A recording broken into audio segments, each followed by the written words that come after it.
Hey guys, कैसे हैं आप सब लोग? तो आज की वीडियो में हम देखने वाले हैं कि वर्चुअलाइजेशन क्या होता है, क्या उसके एडवांटेजेस हैं और क्या उसके डिसएडवांटेजेस। हम ये भी आज देखने वाले हैं कि क्या हिस्ट्री है वर्चुअलाइजेशंस की, कैसे आईबीएम ने इसे बनाया था और क्या-क्या इसमें फीचर्स हैं। इसके अलावा हम आज ये भी देखेंगे कि कंटेनर्स कैसे रोल में आया और उसने कौन-कौन सी प्रॉब्लम सॉल्व की वीएम की। इसके अलावा हम ये भी देखेंगे कि कैसे हम इन सब के इकोसिस्टम को सेटअप करते हैं और कैसे हम वीएम्स बनाते हैं और कंटेनर्स टेक्नोलॉजीज को यूज करते हैं। तो बिना देरी करते हुए चलिए इस वीडियो को स्टार्ट करते हैं।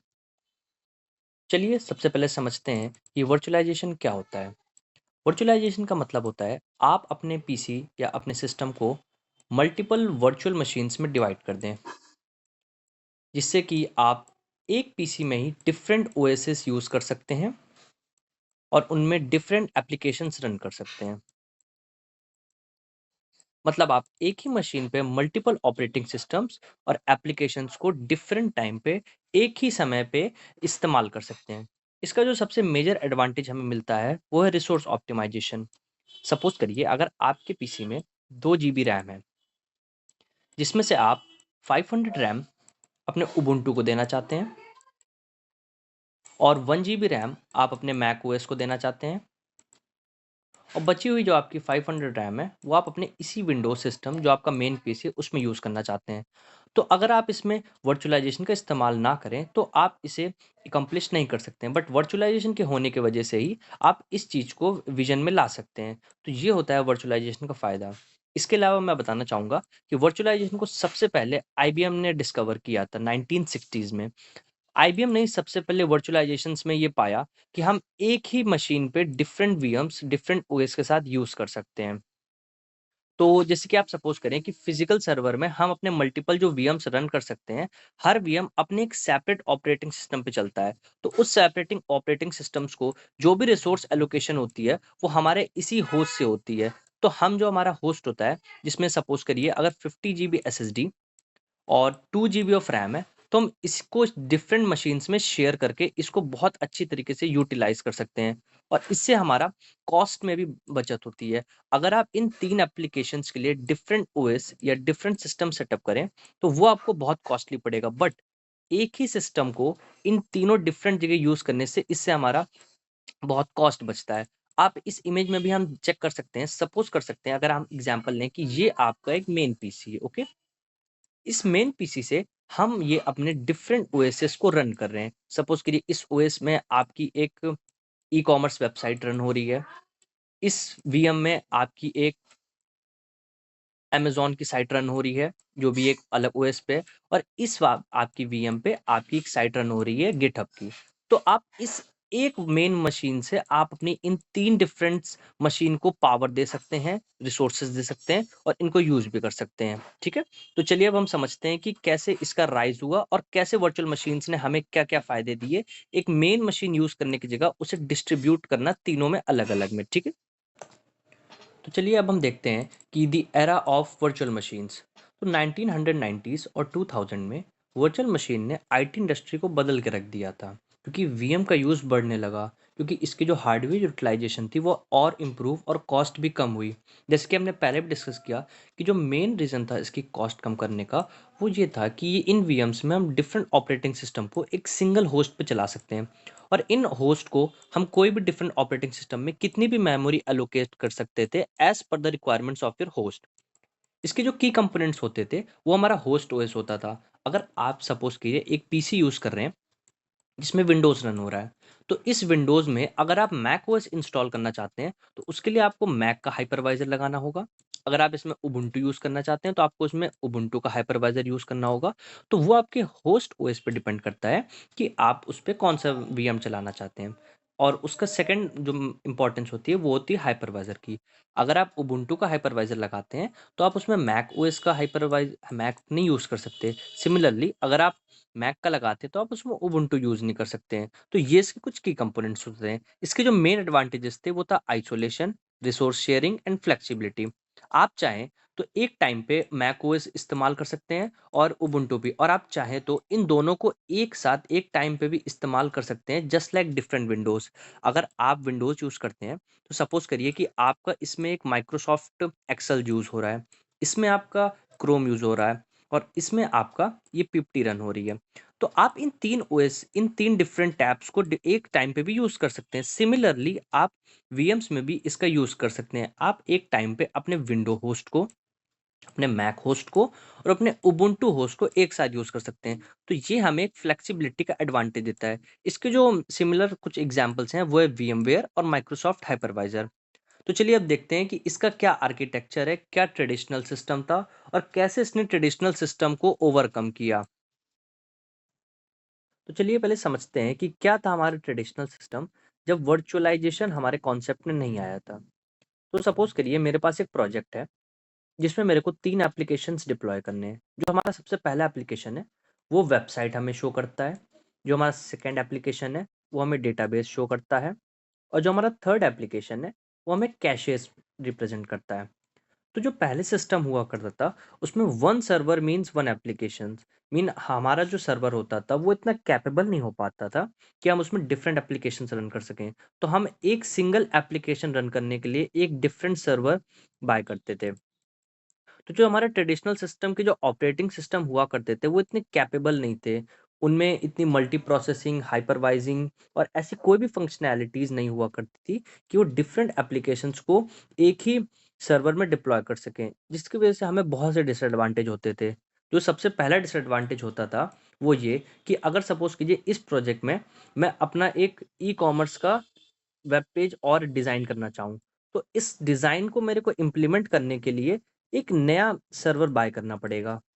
और आप भी ये जानते हैं कि एक नया सर्वर की जो कॉस्ट होती है, वो बहुत ही ज़्यादा हाई होती है और इसके भी बहुत ही कम चांस हैं कि जो हम ये नई फंक्शनैलिटी ला रहे हैं, ये हमारा सक्सेस हो या ना हो। तो इसमें हमारा जो एक नया सर्वर है, उसका तो डिसएडवांटेज होता ही था, उसके अलावा कॉस्ट का बहुत बड़ा डिसएडवांटेज आता था। क्योंकि इस एक नए सर्वर को सेटअप करने में हमें बहुत सी पर कैपिटा का कॉस्ट लगाना पड़ता था। इस सर्वर को हमें डिप्लॉय करना रहता था, इसमें कॉन्फ़िगरेशंस इंस्टॉल करने रहते थे और इसे अपने एग्ज़िस्टिंग सर्वर से कनेक्ट भी करना रहता था, क्योंकि जो ये ई-कॉमर्स साइट है, वो हमारी इसी से कनेक्ट होके ही इन पे एक्सेस होगी। तो ये कुछ डिसएडवांटेज थे ट्रेडिशनल सिस्टम के। इस प्रॉब्लम को सॉल्व करने के लिए वीएम आया। वीएम ने बेसिकली क्या किया, वो एक सर्वर में ही डिफरेंट वीएम्स बनाने लगा। सपोज़ करिए ये हमारा एक सर्वर है, ओके? ये हमारा एक मेन सर्वर है। जिसमें कि हमने 3 डिफरेंट वीएम्स बनाए जो कि अलग-अलग फंक्शनैलिटीज़ सॉल्व करते थे। एक हमारा वीएम वेबसाइट डिप्लॉय कर सकता था, जो सेकंड वीएम था वो डेटाबेस को डिप्लॉय कर सकता था और जो थर्ड वीएम था वो कैशे को डिप्लॉय कर सकता था। अब बेसिकली ये जो तीनों वीएम्स हैं, ये different operating system, different configuration और डिफरेंट एक्सेसिबिलिटीज़ के साथ रन होते हैं। और क्योंकि ये एक ही सर्वर में है, तो इसकी वजह से इन तीनों में इंटीग्रेशन भी बहुत आसान था। तो बेसिकली वीएम ने हमें अलाउ किया कि हम मल्टीपल एप्लीकेशंस को एक सिंगल सर्वर में रन कर सकें। बहुत से लोगों को ये डाउट होगा कि हमें ये तो समझ आ गया कि वर्चुअलाइजेशन क्या करता है और क्या एडवांटेजेस हैं, पर वो ये सब फंक्शनैलिटीज़ कैसे कर पा रहा है, हमें अभी तक ये समझ नहीं आया। तो इसको समझने के लिए चलिए हम सबसे पहले आर्किटेक्चर ऑफ वीएम देखते हैं। तो जो वीएम का आर्किटेक्चर होता है, वो बेसलाइन में सबसे पहले जो कंटेन करता है वो होता है हार्डवेयर। ये हार्डवेयर आपका होस्ट का हार्डवेयर ही होता है। सपोज करिए आपके होस्ट के पास 2 टीबी ऑफ स्टोरेज और 4 जीबी ऑफ रैम है। तो जो आपका हार्डवेयर होगा, ये भी इन्हीं कैपेबिलिटीज से फुल होगा। हमें वीएम बनाने के लिए जो सबसे पहली चीज इंस्टॉल करनी होती है वो होता है हाइपरवाइजर। एक हाइपरवाइज़र जो होता है, वो एक तरीके का सॉफ्टवेयर होता है जो कि अलाउ करता है कि आप अपने एक ओएस पे डिफरेंट ओएस की फंक्शनैलिटीज़ को स्टोर कर सकें। ये बेसिकली आपके हार्डवेयर में ही एक एलोकेशन बनाता है, जो कि कंट्रोल करता है कि कैसे हमें किस स्टोरेज को कितनी देनी है। तो बेसिकली ये जो काम होता है ये हाइपरवाइज़र करता है। हाइपरवाइज़र बहुत तरीके के आते हैं। वीएमवेयर का हाइपरवाइज़र आता है, ईएसएक्सआई, सिट्रिक्स का आता है, एक्सेन सर्वर और माइक्रोसॉफ्ट का भी हाइपर वी नाम का एक हाइपरवाइज़र आता है। तो ये बहुत तरीके के हाइपरवाइज़र होते हैं। अब उस हाइपरवाइज़र के ऊपर आपके जो वीएम्स होते हैं वो डिप्लॉय किए जाते हैं। सपोज़ करें कि आपका जो एक वीएम है वो लिनक्स का है, जो सेकंड है वो विंडोज़ का है, जो थर्ड है वो मैक का है और जो फोर्थ है वो उबुंटू का है। तो इन वीएम्स को जितनी भी स्टोरेज चाहिए वो हाइपरवाइजर डिसाइड करता है। सपोज करिए आपने इसके लिए डिमांड की कि मुझे 1 GB ऑफ रैम चाहिए लिनक्स में, तो जो ये रिक्वेस्ट होती है ये हाइपरवाइजर के पास जाती है। हाइपरवाइजर आपकी जो मेन स्टोरेज है जो कि 2 TB है, उसमें से आपको 1 GB ऑफ सॉरी जो आपकी 4 GB रैम है उसमें से आपको 1 GB ऑफ रैम आपको यहाँ एलोकेट कर देता है। तो ये एलोकेशन है, ये इसकी कुछ प्रोग्रामिंग्स होती हैं हाइपरवाइजर की जो ये सॉफ्टवेयर खुद करता है, उसकी मदद से आपको ये एलोकेट करता है। तो जो ईच वीएम है वो अपने ओएस पर रन कर सकती हैं और आप इन ओएस के ऊपर डिफरेंट एप्लीकेशंस को रन कर सकते हैं। और इन डिफरेंट एप्लीकेशंस को आप चाहें तो आइसोलेट भी कर सकते हैं एक दूसरे से कि इन्हें ना पता चले कि एक एप्लीकेशन में दूसरे में क्या रन हो रहा है। और आप चाहें तो इन्हें इंटीग्रेट भी कर सकते हैं क्योंकि ये एक एक ही होस्ट में वर्क कर रही हैं, तो इंटीग्रेशन और आइसोलेशन इसमें बहुत आसान रहता है। पर हम इसे कॉन्ट्रडिक्ट नहीं कर सकते कि जिस चीज़ के एडवांटेजेस होते हैं उसके कुछ डिसएडवांटेजेस भी होते हैं। सिमिलरली वर्चुअल मशीन्स के भी कुछ डिसएडवांटेज होते हैं। जो सबसे पहला डिसएडवांटेज है वो ये है कि it consumes a lot of disk space due to the different OSes. तो मैं आपको बताना चाहूँगा कि जो आपकी वर्चुअल मशीन्स होती हैं ये जो हार्डवेयर लेती हैं, सपोज करिए इसने 1 GB of RAM and 256 GB of storage ली, ये आपके एक्चुअल हार्डवेयर से ही एलोकेट होते हैं। जिसकी वजह से अगर आपका जो एक्चुअल हार्डवेयर हार्डवेयर है वो एग्जॉस्ट हो जाता है तो आप उसमें और एक्स्ट्रा वीएम्स डिप्लॉय नहीं कर सकते हैं, क्योंकि अगर आपके पास 2 TB ऑफ रैम है तो आप इसी 2 TB रैम को एलोकेट कर सकते हैं, इससे ज़्यादा एलोकेट नहीं कर सकते हैं। जिस वजह से एक बहुत सारा हिस्सा आपके डिस्क स्पेस का वीएम में चला जाता है। जो सेकंड डिसएडवांटेज है वो है consumes a lot of RAM and CPU power. Suppose करिए आपका जो ये होस्ट है वो i5 पे रन हो रहा है। अगर आप अपने normal day to day activities में ही इसे फ़ील करें तो ये बहुत लैग होगा। बट आप सोचिए कि इस i5 को आप 3 हिस्सों में डिवाइड कर दें ताकि इसकी जो सीपीयू पावर है वो सबको मिल सके। अगर ये सिंगल कैपेबल है कि ये 5000 टास्क पर सेकंड कर सके, तो इसको आप 3 में डिवाइड करेंगे तो ये सपोज करिए 1500 टास्क पर सेकंड ही कर सकेगा। तो आप ये सोच सकते हैं कि आपकी जो कैपेबिलिटी थी 5000 की वो 1500 हो चुकी है, जिसकी वजह से जो ये आपका रैम और सीपीयू पावर है वो भी लेस हो जाता है इन वीएम्स में। उसके अलावा they are also slow to startup, क्योंकि इनकी जो सीपीयू पावर है और रैम है वो डिस्ट्रीब्यूट हो चुकी है, जिस वजह से इनकी जो कैपेबल पावर होती हैं वो भी डिस्ट्रीब्यूट हो जाती हैं, जिसकी वजह से जो स्टार्टअप प्रोग्राम्स होते हैं वो आपके सीपीयू पे, आपके रैम पे और आपके स्टोरेज पे डिपेंड करते हैं। जो ये हाइपरवाइजर है इसने इन सभी चीज़ों को डिवाइड कर दिया है इन डिफरेंट ओएसिस के वीएम में, जिस वजह से जो स्टार्टअप प्रोग्राम्स होते हैं उनको उतनी मेमोरी नहीं मिल पाती है जितनी कि एक्चुअल एक वीएम के ओएस को ज़रूरत होती है, जिस वजह से ये स्लो होते हैं। क्योंकि अगर आप इनमें बहुत सारे वीएम इंस्टॉल कर लें तो वो इसी से एलोकेट होते हैं। और जो लास्ट पॉइंट है जो कि बहुत इंपॉर्टेंट है वो ये है required a license for each operating system. Suppose करिए अगर आप कोई वीएम विंडोज़ का बनाते हैं, जो कि सपोज़ करिए विंडोज़ 10 या 11 का है, और आप ये बात जानते ही होंगे जो ये विंडोज़ है ये ओपन सोर्स नहीं है, ये लाइसेंस्ड है।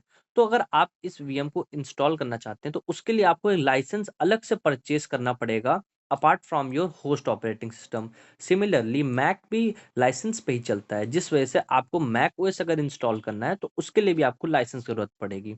बट अगर आप लिनक्स का कोई भी डिस्ट्रीब्यूशन इस यूज़ करते हैं जैसे कि उबुंटू, काली लिनक्स, सेंटोस, तो उनके लिए आपको कोई लाइसेंस की ज़रूरत नहीं पड़ेगी क्योंकि वो ओपन सोर्स होते हैं। तो ये थे इसके कुछ डिसएडवांटेजेस। तो चलिए अब देखते हैं कि कंटेनराइजेशन कैसे रोल में आया और उसने इन डिसएडवांटेजेस को कैसे इम्प्रूव किया। चलिए अब बात करते हैं कंटेनराइजेशन की। कंटेनराइजेशन एक एडवांस वर्जन ऑफ वर्चुअलाइजेशन ही होता है जिसमें कि हम कंटेनर्स बनाते हैं। आप इस कंटेनर को वीएम से कंपेयर कर सकते हैं कि जिसमें हम एक वीएम बना रहे हैं जिसका नाम हम अब कंटेनर दे रहे हैं। बस डिफरेंस इसमें ये है कि उस वीएम में हम एक लिमिटेड ही एप्लीकेशंस रन कर सकते थे, बट इसमें हम बहुत सारी एप्लीकेशंस को रन कर सकते हैं। तो बेसिकली जो कंटेनर होता है वो एक तरीके का एप्लीकेशन ही होता है जिसमें हम अपनी फाइल्स, कॉन्फ़िगरेशन और डिपेंडेंसीज को पैक करके एक जगह एक इमेज उसे बोलते हैं बना के हम उसे सबमिट कर सकते हैं ताकि हम उसे कहीं पे भी रन कर सकें। ओके, बट आप ये सोच सकते हैं कि ये जो फंक्शनैलिटीज़ हैं, इनको हम कैसे रन कर पा रहे हैं? तो इसके लिए सबसे पहले चलिए डॉकर आर्किटेक्चर समझते हैं। डॉकर आर्किटेक्चर में जो सबसे पहला कंपोनेंट होता है, वो होता है हार्डवेयर। ये बेसिकली आपका ओएस का हार्डवेयर ही होता है। तो सपोज करें हम प्रीवियस एग्जाम्पल की तरह इसमें भी 2 TB of storage and 4 GB of RAM लेके चलते हैं। ओके, तो सपोज करिए ये आपका एक हार्डवेयर है होस्ट का। ओके, उसके ऊपर आपका बेस ओएस है जो कि लिनक्स है। ठीक है, हम कंटेनराइजेशन में जब डॉकर इस्तेमाल कर रहे हैं तो उसमें डॉकर इंजन इंस्टॉल करते हैं। डॉकर इंजन बेसिकली आप इसे हाइपरवाइजर ही समझ सकते हैं, क्योंकि सारी फंक्शनैलिटीज जैसे कि कॉन्फ़िगरेशंस में एलोकेशन करना और मेमोरी एलोकेट करना, ये सारा काम डॉकर इंजन ही करता है। तो सपोज करिए कि हमने इसमें एक कंटेनर प्रोविजन किया। ठीक है, तो सबसे पहले जो ये कंटेनर्स होते हैं इनकी जो इमेजेस होती हैं वो आती है एक पब्लिक रेपोजिटरी या रजिस्ट्री से, जो कि डॉकर के केस में होता है डॉकर हब। तो जो डॉकर हब होता है उसमें बेसिकली जो इमेजेस होती हैं उन्हें हम सबसे पहले इंस्टॉल करते हैं, जो कि आती हैं डायरेक्ट डॉकर इंजन में। और मैं आपको बताना चाहूँगा कि जो ये इमेजेस होती हैं ये कुछ नहीं, सिर्फ आपका जो ओएस होता है, सपोज करिए कि आप इसमें विंडोज़ का कोई इमेज लेना चाहते हैं तो उसकी इमेज की एक फाइल होगी, लिनक्स की लेना चाहते हैं तो वो एक फाइल होगी, और ये कंप्रेस्ड फाइल होती है जो कि 20 to 30 MB ऐसी होती है, बहुत बड़ी नहीं होती है। तो जब आप इन्हें इंस्टॉल करते हैं तो ये सबसे पहले आपके डॉकर इंजन में आती हैं। ओके, जो डॉकर इंजन होता है, जब आप उनको इन इमेजेस को रन करते हैं, तो जब इन इमेजेस को आप रन करते हैं तब ये कंटेनर कहलाती हैं। तो जो इन्हें रन करते हैं वो डॉकर इंजन ही रन करता है। उसके अलावा सपोज करिए कि अगर आप इस कंटेनर में 500 एमबीज रैम चाहते हैं और सपोज करिए आपके पास यहाँ पे 4 GB रैम है, तो जो 500 रैम है वो इसको एलोकेट हो जाएगी। बट क्योंकि अभी इन 3 कंटेनर्स अभी रनिंग फेज में नहीं है, तो इसके अलावा और कोई भी रैम एलोकेट नहीं होगी। जबकि जो वर्चुअलाइजेशन होता था उसमें फिक्स रैम एलोकेशन होती है। सपोज करिए अगर इन वीएम्स को आपने प्रीवियसली 2 GB रैम, इसको 500 GB और इसको 1 GB रैम अगर एलोकेट कर दी है, तो ये एलोकेट ही रहेंगी चाहे इन्हें आप यूज करें कि ना करें। बट डॉकर में ऐसी कोई फंक्शनैलिटीज नहीं है, इसमें कोई भी फिक्स मेमोरी एलोकेशन नहीं होता है, जिसकी वजह से ये जो आपका हार्डवेयर होता है उसके ऊपर लोड नहीं आता है। सेकेंडली, जो ओएस फाइल्स होती थी, वो जो हाइपरवाइजर होता था वर्चुअलाइजेशन में, वो पहले उन्हें इंस्टॉल करता था, देन उनसे वीएम्स को प्रोविजन करता था। बट जो डॉकर होता है उसमें जो 95% ऑफ ओएस फाइल्स हैं वो इन इमेजेस से ही आती हैं, और सिर्फ 5% इमेज फाइल्स आपके ओएस से आती हैं, जिसकी मदद से आपकी जो कॉन्फ़िगरेशन और कंप्यूट पावर है उसमें कोई भी इफेक्ट नहीं पड़ता है, क्योंकि हम सिर्फ 5% ही आपके रियल ओएस से यूज़ कर रहे हैं। इसके अलावा डॉकर और भी बहुत सारी फंक्शनैलिटीज से फुल है।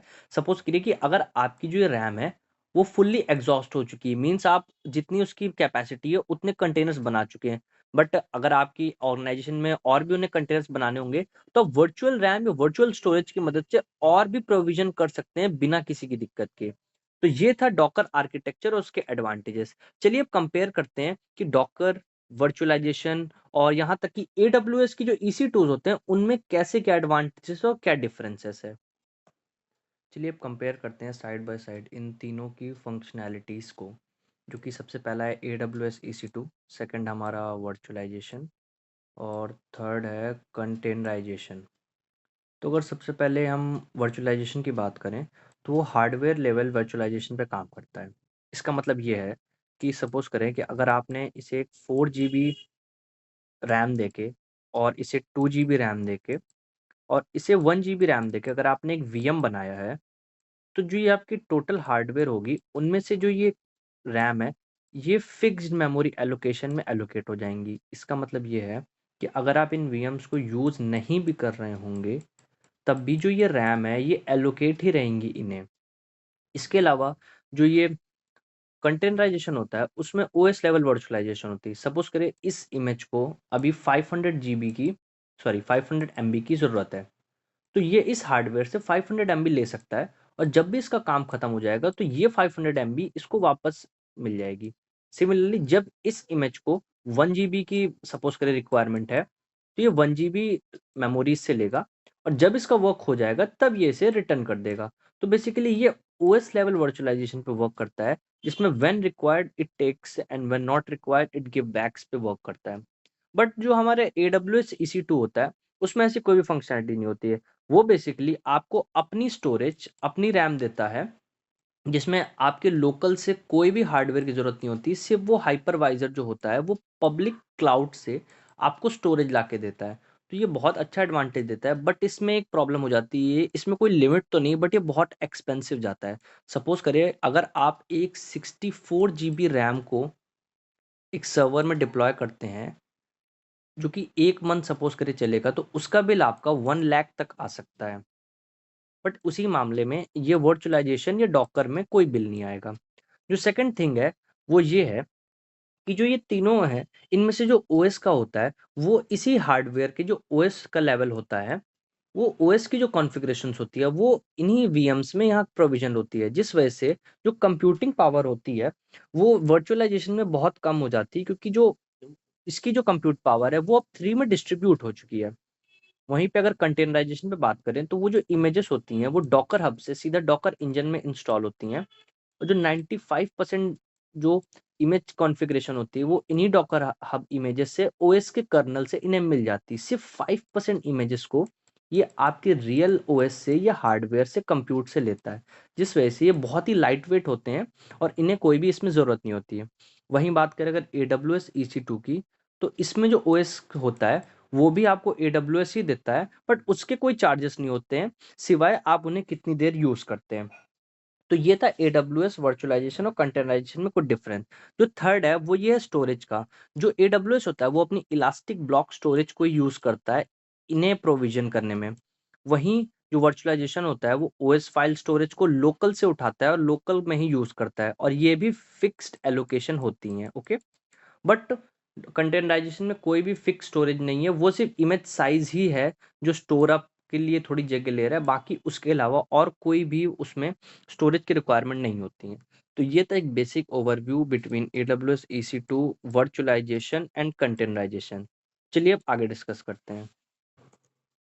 तो हमने अभी तक ये डिस्कस किया कि क्या हमारा ट्रेडिशनल सिस्टम होता था, कैसे वर्चुअलाइजेशन ने उसमें इम्प्लीमेंट किया, क्या उसके एडवांटेजेस थे, क्या उसके डिसएडवांटेजेस थे, और कैसे कंटेनराइजेशन ने उसमें आके उसमें हेल्प किया। अब इसके अलावा चलिए अब हम बात करते हैं कंटेनराइजेशन की, जो कि एक रेवोल्यूशनरी स्टेप था 2013 में। तो बेसिकली 2013 में जब लिनक्स फाउंडेशन ने ये समझ आया कि वीएम्स में बहुत से एडवांटेजेस हैं, तो उन्होंने डॉकर को सबसे पहले कंटेनराइजेशन के रोल में लाया। जो कंटेनराइजेशन वीएम से काफ़ी अलग था। इसमें हर कंटेनर अपना एक आइसोलेटेड इन्वायरमेंट में चलता था, बट बिना एक कंप्लीट ओएस के। इससे क्या होता है, कंटेनर का साइज छोटा होता है और वो लाइट वेट बनता है, जिससे उसका जो स्टार्टअप है वो बहुत ही फास्ट होता था, और उसके एफिशिएंट अल्टरनेटिव्स आ गए जो कि वीएम से बहुत अच्छे थे। इसके अलावा जो की डिफरेंसेस थे वो ये थे कि वो शेयर्ड ओएस कर्नल पे काम करता था। जैसे कि मैंने अभी आपको समझाया कि वो डॉकर इंजन के जो इमेजेस होते थे, उससे ही 90% 95% इमेजेस की कॉन्फ़िगरेशन ले लेता था, और सिर्फ 5% ही अपने एक्चुअल कर्नल से लेता था, जो कि आपने कर्नल को यूज्ड कर रहा था, जिस वजह से वो शेयर्ड ओएस में आता था। बट वही वर्चुअलाइजेशन में वो आपका एक अलग से वीएम को हमें डाउनलोड करना रहता था। इसके अलावा इसके बहुत से एडवांटेजेस थे कंटेनराइजेशन के। सबसे पहले ये फास्टर था। अगर आप एक वीएम को प्रोविजन करने जाएँ, तो उसमें आपको minimum to minimum 1 to 2 hours का टाइम लगेगा। बट वहीं पे अगर आप कोई कंटेनर्स को इमेजेस को लोड करके उसे रन करके कंटेनर बनाते हैं, तो उसमें आपको max to max 2 to 5 minutes का टाइम लगेगा, जिसकी वजह से वो फास्टर थे। उनका जो स्टार्टअप था वो भी टाइम बहुत फास्ट था, क्योंकि वीएम्स में हम उसके कंप्यूट को ही डिस्ट्रीब्यूट कर रहे थे। बट यहाँ पे हम ऐसा नहीं कर रहे थे, हम एक एक्सटर्नल से उसे इमेज ला के दे रहे थे, जिस वजह से वो फास्ट होते थे। क्योंकि ये कंप्रेस्ड फाइल होती थी, तो इनका साइज भी बहुत छोटा होता था, और इस सबसे बड़ी बात ये पोर्टेबल होती थी। सपोज करिए कि अगर आपने एक वीएम में एक एप्लीकेशन डिप्लॉय की और आप उसे किसी और को देना चाहते हैं, ताकि वो उसे अपने सर्वर पे भी इंस्टॉल कर ले, बट इसके लिए आप उस वीएम को डायरेक्टली शेयर नहीं कर सकते थे। ये फंक्शनैलिटीज वीएम में नहीं थी, बट डॉकर में हम ये कर सकते थे। हम उसमें जो भी इंस्टॉल करते थे या ऐप इंस्टॉल करते थे, उसकी फिर से एक नई इमेज बना के हम उसे पब्लिक रेपो में डाल सकते थे। तो जो भी वो पब्लिक रेपो होगी, जो भी टेस्टिंग टीम होंगी, वो वहाँ से उस इमेज को उठा सकती हैं। तो ये बहुत ही पोर्टेबल होती थी। तो ये थे कुछ एडवांटेज कंटेनर की। चलिए अब आगे बात करते हैं।